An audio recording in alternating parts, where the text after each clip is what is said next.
May Mendoza update. Ang post ni May sa kanyang Facebook account. Ayan, ang ganda pa nga ng endorser ng Cetaphil. Ayan ang kanyang skincare.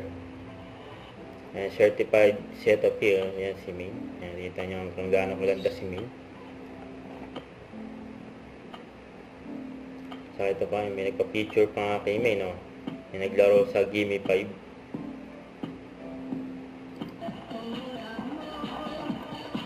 Ang mga dauber cuts.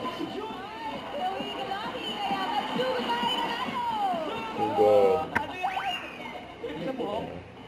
Ang tinignan nila yung bag ni Amber. Ano, group picture sila. Mga dauber cuts. Wag luwal ng miti. Ready? 1, 2. Isa pa. Waki pero hindi nakangiti. Wak, hindi na kami.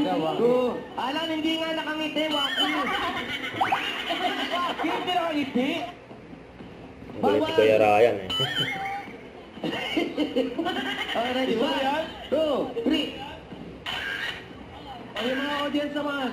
Oh, jump shot. Jump shot. Jump shot naman. Okay, ready? Naku, nanay, huwag ka na mag-jump shot. Upo ka na lang. Baka mag-shot dyan, ha?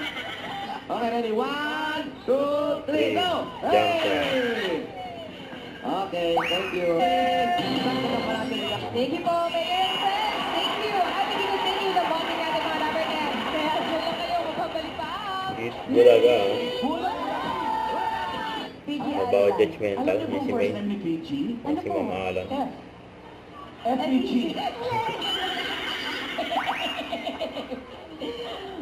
PG, taga-PG pala. Ayun, napakampas si May. Si Mama Alan. Napakampas kay May.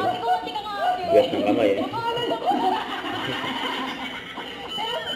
Pero Mami Shirley, sabi niyo po taga-PG. Huwag kalimutan mag-subscribe, click ang notification bell for more update. Ito po ang Richard Reaction Vlog. Bye guys, thank you for watching.